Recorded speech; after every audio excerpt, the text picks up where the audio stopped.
Hello, we are back again to continue in our understanding of Orientalism, the term devised by Edward Said,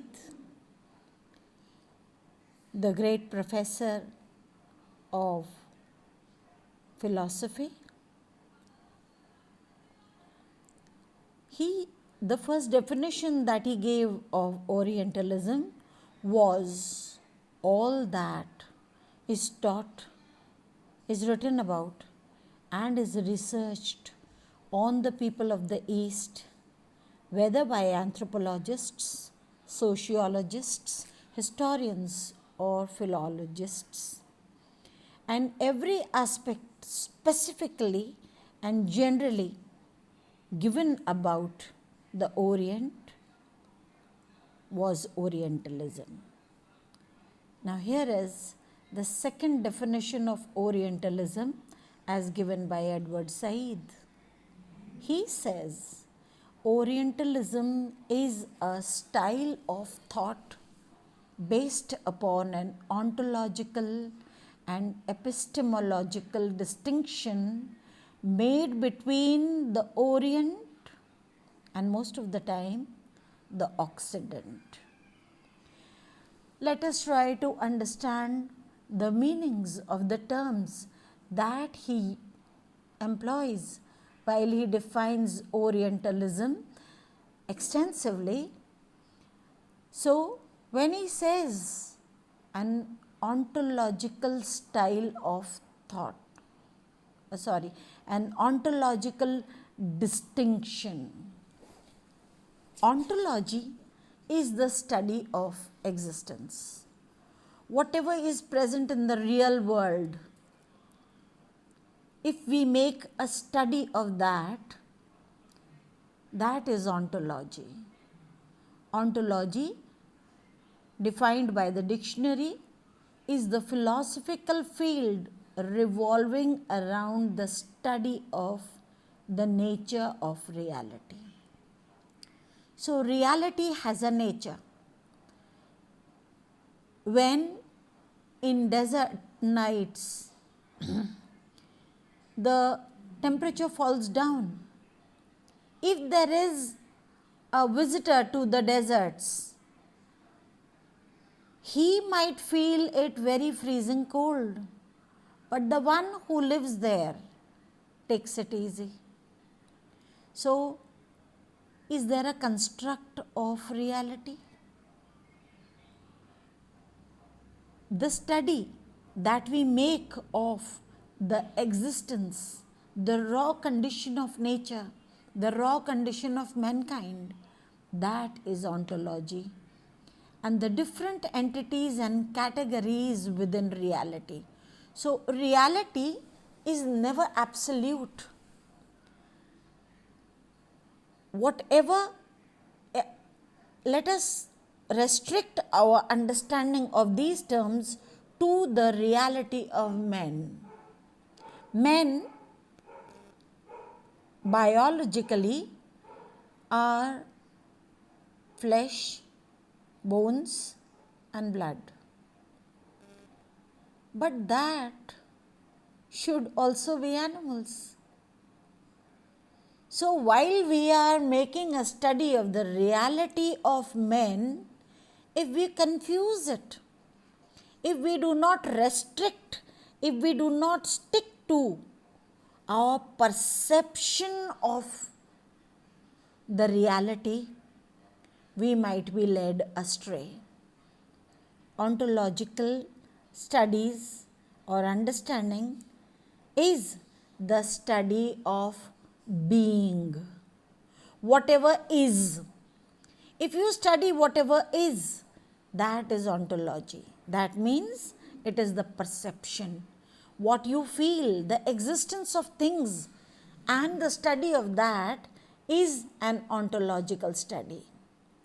Whereas epistemological study, epistemology as defined is relating to theory of knowledge, especially with regards to its methods, validity, and scope, and the distinction between justified beliefs and opinions.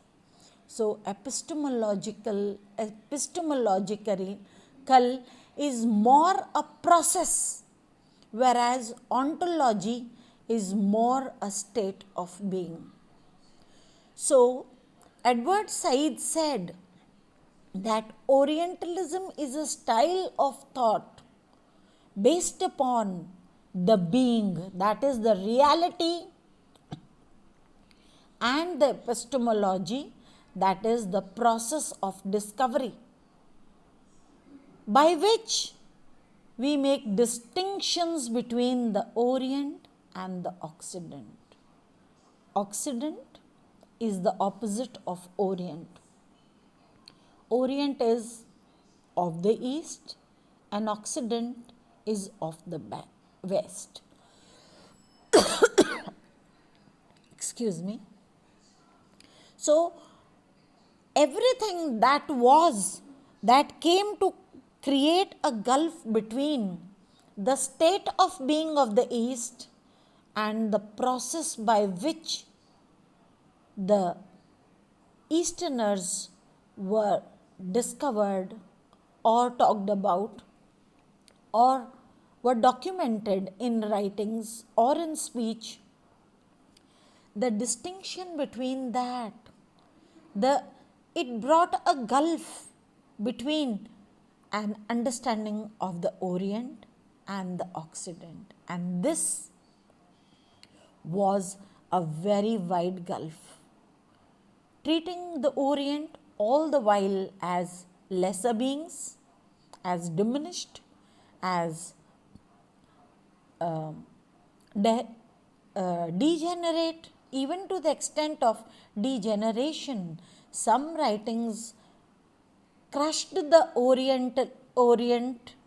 the Orientals, and everything that was written about them was more a derogatory expression, and which the Occidents assumed as a duty to write about the Orients, only because it happened to gain currency, because one attempted caricaturing of what they saw.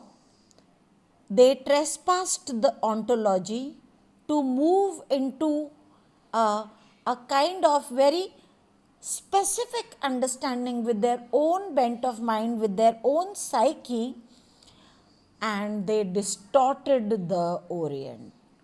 All that distortion, all that distinction which was made heartlessly between the Orient and the Occident is Orientalism.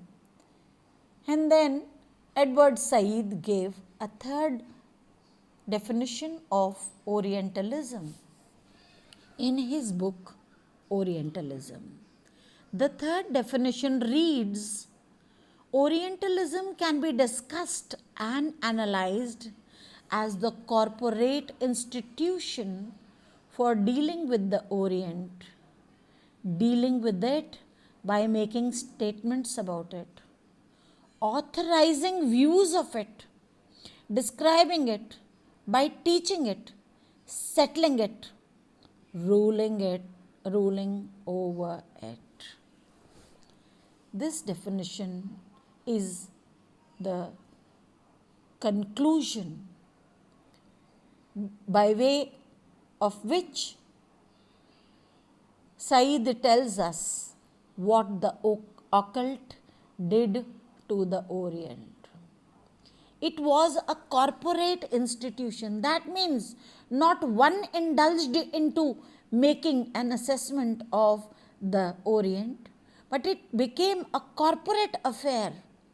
Everyone wanted to try their hands. Everyone wanted to make a presentation of. Ontologically, no. Epistemologically, yes. Their process to understand the Orient, to deal with them, to make statements about them, and authorizing views. They authored views. When we read the text, we will be reading some excerpts which Edward Said brings out from the Westerners' writings and which diminish the Orient to being very primitive, to being very obscene in their living style. So, everything that was authored, there were views that were authored. They described them, they taught about the Orient, they settled it. And how? By ruling over it. They ruled over. They tyrannized. This was the colonial drive that made them to think that Easterners could be taken easy.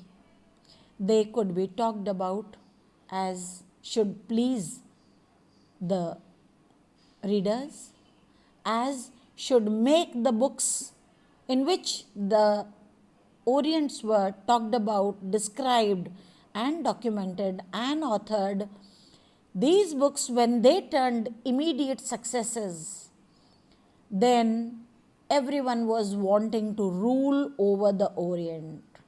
Just as they were made colonies physically, so also spiritually they were colonized, they were tyrannized in the ism that they themselves created against the about the Oriental.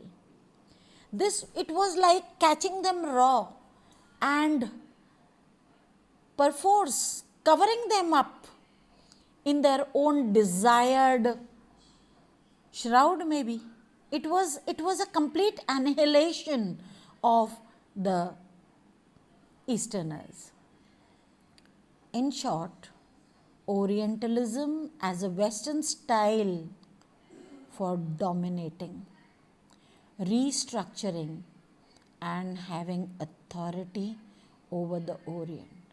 So he culminates the thought with a very blunt statement that Orientalism is a Western style. The Orient, the majority, a majority that was tyrannized by a minority, and in the Western style, they went on to dominate them. Now, here we come to understand this. This is very ironical that during the times that countries were colonies of the West, at that time, it just happened. It was a very general trend that the whites came and settled over a soil that was inhabited by dark, the colored people. So we also read even prior the colonial times, the dark people were taken as slaves. Wherever the Westerners settled, they took the people, the aborigines of the place as lesser beings, and they dominated them. Not only did they dominate them, but they restructured them. These people, having their own individuality, were taken as subjects which could be restructured. Their culture, their existence was brutally trampled upon, and those books in which a portrayal of the Easterners were made, it was as if they were trying to reconstruct a specimen to be held for ridicule.